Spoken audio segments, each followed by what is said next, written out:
Bueno, desde aquí te puedo responder incluso, ya no como periodista, sino como filóloga, desde la filología hispánica. Es cierto que un análisis del discurso feminista nos enseña que hace aguas, por así decirlo. Digamos que se enfoca en lo que es una intención demagoga, apela al sentimiento de la mujer, es algo subjetivo. La imagen de la mujer es siempre de víctima, el hombre, particularmente el hombre blanco heterosexual, pero bueno, de eso ya hablaremos, es siempre el agresor, el malo, el enemigo. Y además, en prensa se está viendo que a la mujer nos intentan imponer que debemos ser feministas. Tenemos el ejemplo de Silvia Munt, personaje público, compartido prensa: si eres buena persona, eres feminista.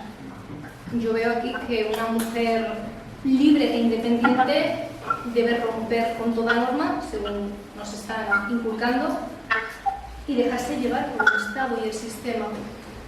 Me parece un concepto un poco extraño de libertad, pero bueno. También el feminismo es algo que se está fomentando en el ámbito educativo, entre comillas, porque en Reino Unido, por ejemplo, sí que es cierto que hace unos meses se publicó que los musulmanes habían pedido que se retiraran las charlas de biología de género, y les hicieron caso, porque bueno, argumentaron que atentaba contra el Islam. Entonces, por ellos sí que se quitó las charlas de biología de género, porque entendían que era una ideología que podía ofender a otras ramas, a otros pensamientos y a otras creencias diferentes a esta. Además, bueno, en abril de 2019 se publicó en numerosos medios que George Soros, un gran multimillonario, había tomado la decisión de, estoy leyendo textualmente, fomentar la próxima generación de líderes feministas en América Latina. ¿Cómo? Aportando unas suculentas inyecciones monetarias, eso es, a las universidades, proporcionando becas a un prototipo de mujer concreto para que se siguiera trabajando la ideología de género. Concretamente decían que las solicitantes debían tener entre 22 y 30 años de edad al inicio de la beca, estar en las primeras etapas de su carrera, desear aprender más sobre las herramientas necesarias. Quiero que se fijen en cómo está textualizado el discurso. Necesarias para aumentar su eficacia como activistas y organizadoras en torno a temas de justicia de género e igualdad entre movimientos. Entre sus ejes centrales, el proyecto se propone construir la capacidad de liderazgo de las actividades feministas jóvenes y apoyarlas con las herramientas necesarias para alterar las políticas opresivas antiderechos. Claro, por otro lado, el discurso feminista ha adquirido muchísima fuerza porque, bueno, se ha agrupado en ciertos colectivos para poder visibilizarse entre sí. Vemos que el feminismo tiene mucho que ver con lo LGTB, por supuesto, la ideología de género. También tiene que ver con el vegetarianismo y el veganismo, también con el pensamiento comunista. Y bueno, de hecho es que hay varios tipos de feminismo acorde con un estándar de mujer, un prototipo concreto, hasta el punto de que ni siquiera entre las propias feministas se ponen de acuerdo. Hay problemas con ello. No sé, por ejemplo, el autobús de Hazte Oír. Los niños tienen pene y las niñas tienen vagina. Las feministas que van con la corriente de las llamadas TERF, que excluyen a la gente trans, lo aprobaban. Las del femimarxismo o feminismo radical, discapacitado, neurodivergente, esas no, por ejemplo. Y bueno, ya brevemente termino. Bueno, como les decía, el lenguaje es un arma muy poderosa en televisión y esto los medios de comunicación lo saben, sobre todo a la hora de dar una noticia. Por eso siempre la exponen de una manera u otra. Por ejemplo, además, bueno, Noelia, valga la redundancia, es un gran ejemplo de ello, el tema de las agresiones a las mujeres. Siempre se intenta obviar la nacionalidad del agresor. A mí me ha pasado personalmente, estando incluso en prácticas en la universidad. Claro, así ya se ensombrece la figura del hombre. Y bueno, las mujeres agresoras, asesinas, incluso violadoras, esas no parecen visibilizarse tampoco, o al menos desde mi experiencia en periodismo, poco he visto. 2 o 3 noticias al respecto y no, es que esta señora estaba loca, pobrecita, o ha sido por culpa del marido o la pareja, la culpa siempre es del hombre. En la publicidad también vemos iconos feministas como Mónica Naranjo, que ahora está hablando muchísimo del Satisfyer, un aparato de satisfacción sexual. Ilenia de Gambia Shore, que se proclamó feminista cuando su personaje había sido olvidado mediáticamente también. O Cristina Pedroche, que busca luchar contra la cosificación de la mujer. De hecho, hace poco en Rusia, este 1 de marzo, en cinecinosoficial.com publicaron precisamente una noticia en la que explicaban que el personaje LGTB de la película Onward de Disney había sido censurado porque lo consideraban propaganda de ideología de género y no lo consentían por el bien de los niños, según exponían los medios. El año pasado, dice la noticia, la Alianza de Gays y Lesbianas contra la Difamación comenzó a presionar para que el 20% de todos los personajes de televisión sean LGTB para el año 2025. Es decir, que esto va a seguir adelante, sí o sí, según su lucha, claro. Luego está ya lo que consintamos los que no queremos eso. Y ya, por último, en el caso de los reality shows, que además hace poco he hecho un reportaje al respecto, es lo que más fuerza tiene actualmente gente en audiencia. Todo el mundo ve los reality shows, Telecinco en concreto. Bueno, el programa La Isla de las Tentaciones es que ha roto el ranking de audiencia, es brutal.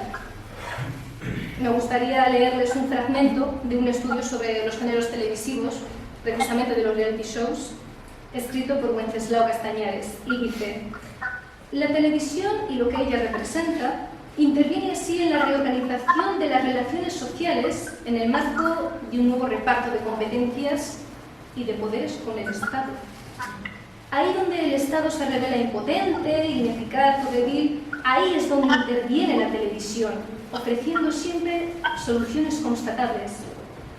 Las palabras de Paco Lobatón, presentador de uno de los programas de mayor audiencia, resumen perfectamente esta nueva función.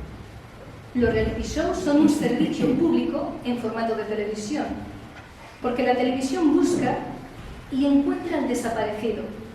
Se ofrece como intermediario de buena voluntad para la solución de los conflictos de carácter amoroso, ofrece un espacio público en el que confesar las propias faltas para que puedan ser perdonadas y, en último término, los reality shows son un espejo en el que confesar las propias faltas para que puedan ser perdonadas. Un espejo en el que todo el mundo pueda mirarse, aprender, y esto ya lo añado yo, para que todo el mundo pueda, valga la redundancia, verse reflejado, se identifique y considere que lo que se muestra es lo que ellos deben hacer. Los medios de comunicación son los que nos están enseñando a cómo pensar. Por eso es el cuarto poder, tiene muchísima influencia, está al servicio de X, élites, quienes más paguen, por así decirlo, vamos, moldean nuestro subconsciente, mueven masas. De hecho, ha penetrado en la mente de las mujeres más jóvenes, aprovechando la inmadurez, aprovechando el desconocimiento que surge debido a la inexperiencia. Estamos hablando de una ideología aceptada por el propio sistema. Es que está financiada por él, como ya he comentado. Al sistema le interesa que haya mujeres feministas que rechacen al hombre y rechacen la idea de la familia tradicional. Por eso siempre se criminaliza señalar sus contrapuntos. Por eso he dicho al principio de esta charla que esto es un tema muy polémico y muy peligroso. Y ya me callo. Gracias.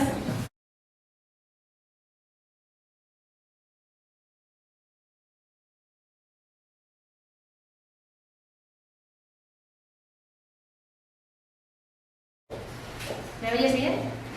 Para mí el aspecto más destructivo de la ideología de género es en sí mismo el fin con el que se ha ideado esa ideología de género, que es la destrucción de nuestros pueblos. Principalmente va fijada en el pueblo occidental y el pueblo europeo.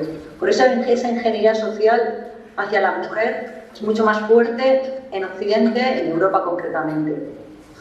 Tanto la ONU como la UNESCO, la UNICEF, Banco Mundial, el Fondo de Población, la OMS, han trazado una agenda muy clara, con una ideología muy fuerte dirigida a la mujer y también a los niños, que eso me parece lo más perverso, para llevar a cabo esa agenda que llevan. A partir del memorándum Kissinger de McNamara de 1968, se convirtió en prioridad absoluta el control de la población y pidió y exigió que se vendiera una forma de pensar que las mujeres eligieran libremente el rechazo absoluto del matrimonio y del de los niños. No solo eso, de hecho, se ideó para que eso fuera un método anticonceptivo a nivel mundial. De hecho, la primera presidenta del Fondo Monetario de Población de Naciones Unidas, la agencia específica, declaró una frase que para mí es muy significativa y quiero que estéis atentos. Ella dijo: ya no se trata ahora de controlar la población del mundo dentro de los roles tradicionales de género, sino cambiar los roles de género tradicionales para controlar la población del mundo. Esos son los objetivos y eso es lo que más me preocupa. ¿Cómo funciona esa ideología de género? ¿Cómo funciona esa ingeniería social más dedicada a la mujer? Pues en un principio nos dice: no tengamos una relación heterosexual, que eso es una imposición de la cultura, es una imposición del patriarcado. Intentan convertirnos en una sombra de lo que es una mujer. Intentan masculinizarnos. Intentan a los hombres feminizarnos, intentan alejarnos de lo que somos por nuestra propia naturaleza.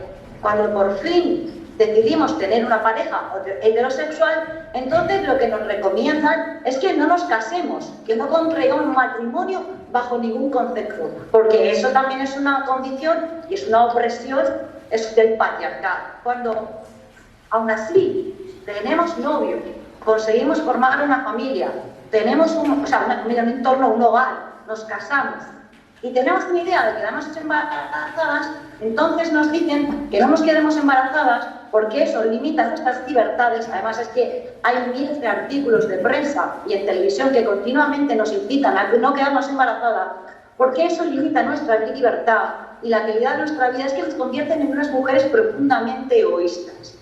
Si aún así no hemos sucumbido a esa ingeniería social y nos quedamos embarazadas, entonces lo que nos sugieren es que tenemos que abortar, tenemos que embarazarnos a ese hijo que va en nuestras entrañas. Y además lo ven como algo total y absolutamente normal, no lo ven como algo atroz. Consiguen que las mujeres lo veamos como algo absolutamente normal y no como lo que es. Cuando todo lo anterior ha fallado, toda esa ingeniería social ha fallado, tenemos una pareja heterosexual, hemos conseguido formar un hemos quedado embarazadas y hemos tenido un niño. Bueno, claro, también nos dicen que no nos quedemos embarazadas porque influye en el cambio climático. No sé qué tiene eso que ver, porque por supuesto el cambio climático entra dentro de la misma ideología para el mismo fin. Culpabilizar al hombre europeo, a la mujer europea y heterosexual de todos los males, malísimos y todas las cosas horribles que pasan en el mundo. También la ecología. Bueno, cuando no consiguen adoctrinarnos en todos esos pasos que hemos dicho y por fin hemos conseguido tener un hijo, entonces lo que quiere el Estado es que les demos nuestros hijos. ¿Para qué? Para seguir adoctrinándonos. Y nos invitan a las mujeres a irnos a trabajar como forma parte de nuestra liberación para que les dejemos a nuestros hijos al Estado para seguir con esa doctrina. Por supuesto, todo esto tiene mucho que ver también con la sustitución poblacional. La mujer europea, la mujer occidental, es la que tiene que abortar y es la que tiene que cambiar absolutamente los roles de una relación natural. Y eso es lo que más miedo me da.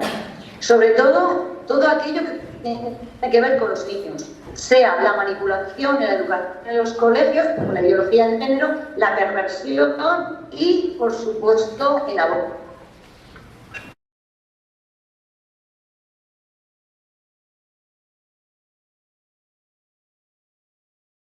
En mi opinión, creo que es totalmente necesario dar a elegir a las familias qué tipo de educación reciben sus hijos. Y me consta que poder acuñarlo es una lucha contracorriente. Viene perfecto, además, lo que ha comentado Noelia, de entregar los niños al Estado.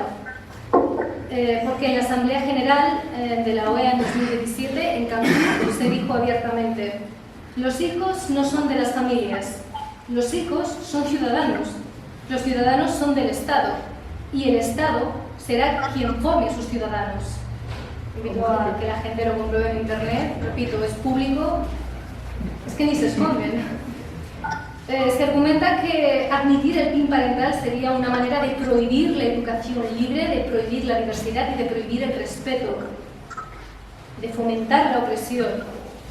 Yo personalmente, encuentro contradictorio obligar a recibir una educación basada en una ideología cuando se predica la libertad y la diversidad.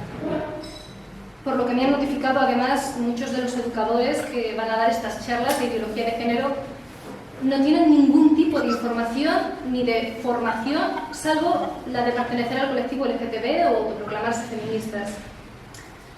Y aunque se argumente que con estas charlas se intenta naturalizar el sexo y, repito, visibilizar la diversidad y con ello las personas trans, cuenta con una serie de desventajas bastante impactantes que puede hacer un daño irreparable a los niños. Y ahora voy a explicarles por qué. Tenemos el ejemplo de Salvador Martí, un policía local de Logroño, que difundió hace poco el testimonio de una niña en YouTube, bajo el consentimiento de la menor y su entorno, por supuesto. La menor aceptó, quería hacerlo, que había recibido un taller de educación sexual en el que se invitaba a los menores a ser receptivos a los deseos sexuales de otras personas. Esto le afectó considerablemente porque esta chica había sido violada años atrás y volvió a casa diciendo a su madre que la impresión que le habían dado esas charlas de ideología de género era que afirmaban que estaba bien lo que le había hecho su abuelo cuando era niña. Y fue desolador. Respecto a las personas trans, me apoyo en un reportaje del periódico digital Actual, con fecha de 2016, que dice así el título: La tormentosa vida de los transexuales arrepentidos de la operación de cambio de sexo. Y compartía lo siguiente: el 5% de los transexuales se arrepiente de haberse cambiado de sexo, aunque el número real podría ser mucho mayor, de no ser por las amenazas que reciben por parte del colectivo LGTB. Aún así, poco a poco están dando la cara para contar sus desgarradores testimonios. En ese mismo periódico, además, con fecha del 4 de marzo de este año, Keira Bell explica que demandó al Reino Unido por permitir que la sometieran a un proceso trans con 16 años. Esta persona quería dar voz al mensaje de que consideraba peligroso que un menor de edad diera su consentimiento en llevar adelante este tipo de procesos. Y en octubre de 2017, el periódico digital Aciprensa redactó un artículo que explicaba que los expertos médicos que atendieron a quienes se sometían a este tipo de cirugías de cambio de sexo, que indicaban que había un número cada vez mayor de personas que se arrepienten de ello. Sin embargo, los intentos de realizar cualquier tipo de estudio al respecto siempre se intentan vetar, se intentan silenciar porque lo consideran algo políticamente incorrecto y que puede ofender y poner en peligro a quienes tal vez sí se hagan esa operación y sigan adelante con ese cambio. Bueno, en resumen, yo considero, desde mi opinión personal, claro, que hay padres que conocen muy bien a sus hijos, que saben lo que les puede hacer daño, lo que no, y que pueden darles una educación basada en la tolerancia, en el amor, en el respeto. Y bueno, cuando la criatura tenga un criterio propio y curiosidad natural, ya será lo suficientemente independiente como para informarse a través de otras vías y ya decidir si continuar o no con los valores que se le han inculcado.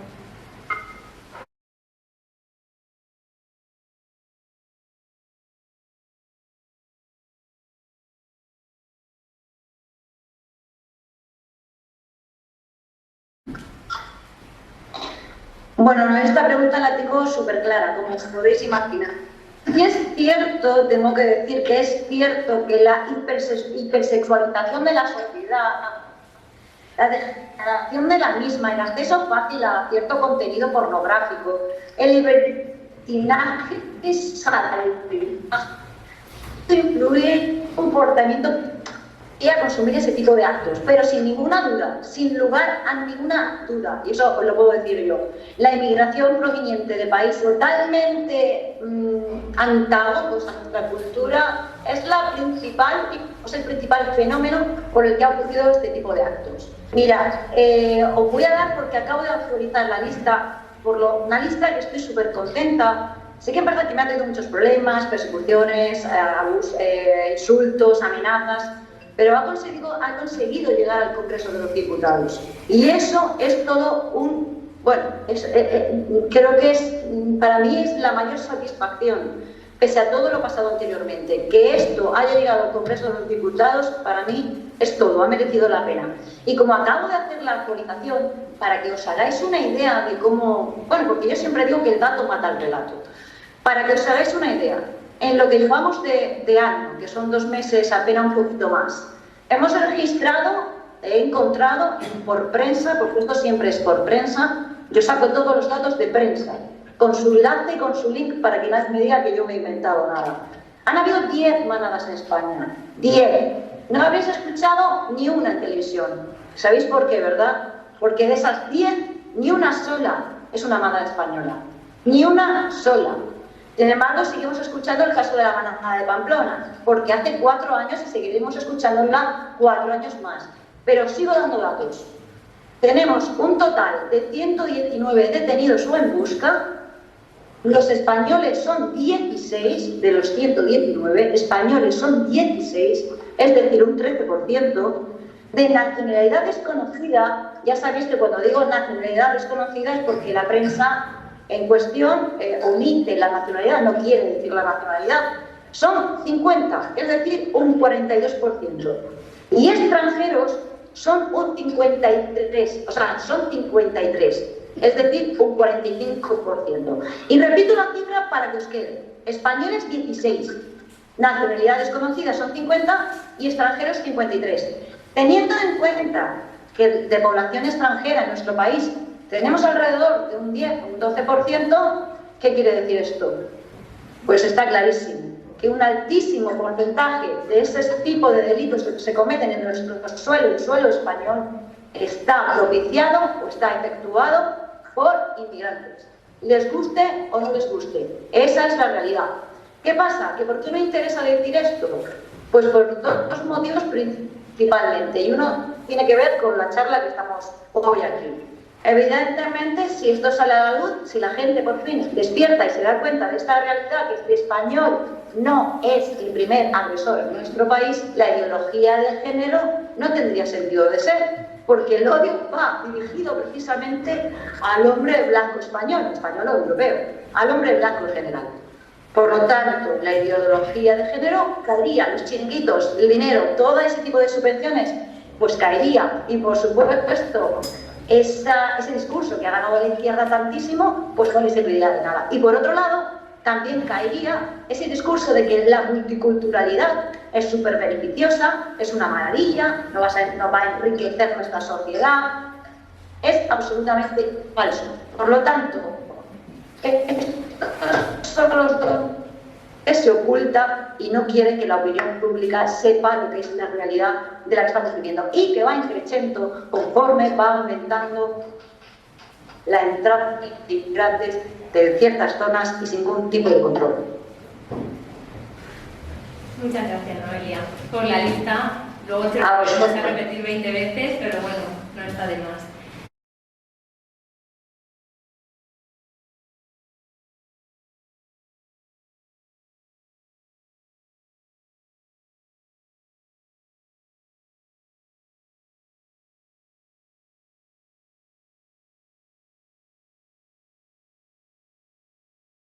Que sí que apuntarían al marxismo cultural.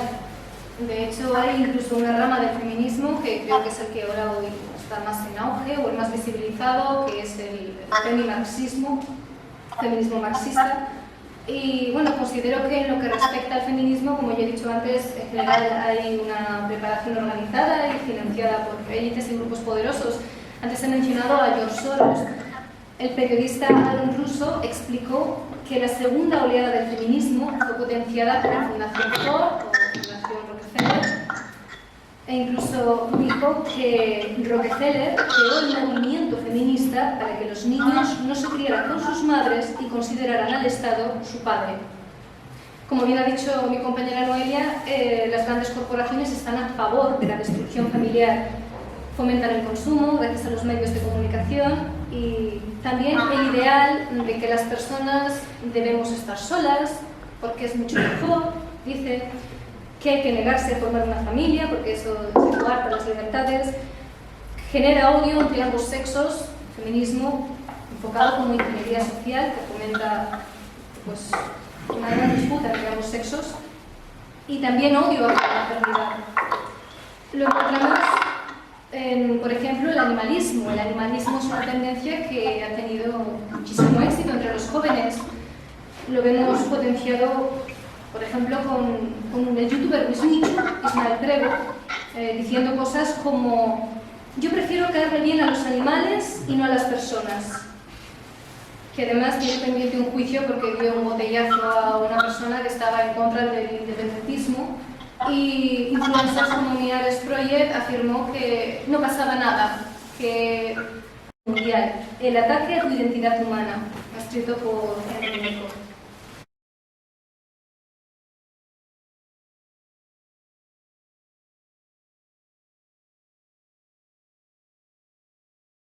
Militantes en el ámbito patriota, bien sean asociaciones, partidos, plataformas. Ahí lo dejo. Una vez más. Bueno, buena pregunta. Vale, yo diría que por dos motivos principalmente. El primero, yo creo que es casi biológico, ¿no? Casi genético, evolutivo. Siempre ha sido el hombre el que ha defendido pues, sus tierras, ¿no? Su frontera, su país, su patria, su suelo a lo largo de la historia. Y es como que va un poco en el ADN del hombre. La mujer ha comandado más bien el hogar, la familia, se ha dedicado generalmente más a eso. Pero también es verdad que han habido muchísimas mujeres en la historia que han dado un paso al frente. Yo creo que también en base mucho a la educación que se ha recibido. Por ejemplo, yo hablo de mí misma, me pongo a mí como ejemplo. Yo he recibido una educación por parte de mi padre, sobre todo, que me ha enseñado a amar mi patria, a amarla con lo más profundo de mi ser, a amar aquello que piso, a amar su historia. Y por supuesto yo estoy dispuesta a defenderla si es necesario con mi propia vida. Entonces creo que bueno, principalmente es cosa del hombre porque lo ha llevado un poco a lo largo de la historia y eso va genéticamente en su ser, aunque está adormecido o adormilado por esta ingeniería social tan fuerte. Pero también es verdad que hablando de esa ingeniería social, a las mujeres nos han hecho creer que somos víctimas continuamente, que esta opresión del patriarcado nos está haciendo la vida imposible, que no somos libres, que para liberarnos tenemos que salir con las tetas en la calle. Nos están confundiendo de tal forma que nos hacen alejarnos de la realidad y de la esencia propia de lo que es el ser, ¿no? De lo que es ese arraigamiento, ¿no? Ese sentido de familia, de población, de protección de lo nuestro. Han creado una sociedad, han creado una generación de gente especial, o que le han hecho creer que es especial, y que van a liberarnos no sé muy bien de qué, y que van a formar parte de los anales de la historia, porque nos van a liberar de los hombres malvados y opresores. Y yo creo que esa ingeniería social, que ha estado muy dedicada a la mujer, es lo que ha hecho que la mujer siga un poco, le haya afectado de una forma, también apelando a esa sensibilidad que tiene la mujer, ¿no? Y creo que la ingeniería social hacia la mujer ha sido tan fuerte que no es capaz de ver la realidad, no es capaz de verlo como las chicas que estamos ahora presentes lo hemos conseguido ver con total claridad. Nos dicen continuamente que tenemos que liberarnos, no sé muy bien de qué. Se hace difícil encontrar mujeres que no se hayan sucumbido a esa ingeniería social, y para mí es muy triste porque esta lucha creo que es especialmente, tiene que batallarla la mujer, es una lucha que no puede batallar al hombre, es una lucha que está destinada a que la batalle la mujer, porque el hombre tiene todas las de perder, el hombre tiene absolutamente No tiene palabras, su palabra no vale absolutamente nada. De hecho, se crean leyes para suprimir al hombre a la mínima expresión. Entonces, considero que deberían de haber muchísimas más mujeres, que demos un paso al frente, que defendamos a nuestros hombres, que no se lo merecen, que son importantísimos, que los adoramos, que los apreciamos y que valoramos todo lo que han hecho por nuestra sociedad, por nuestra tierra, por nuestro suelo, por la familia, a lo largo de la historia. Así que animo.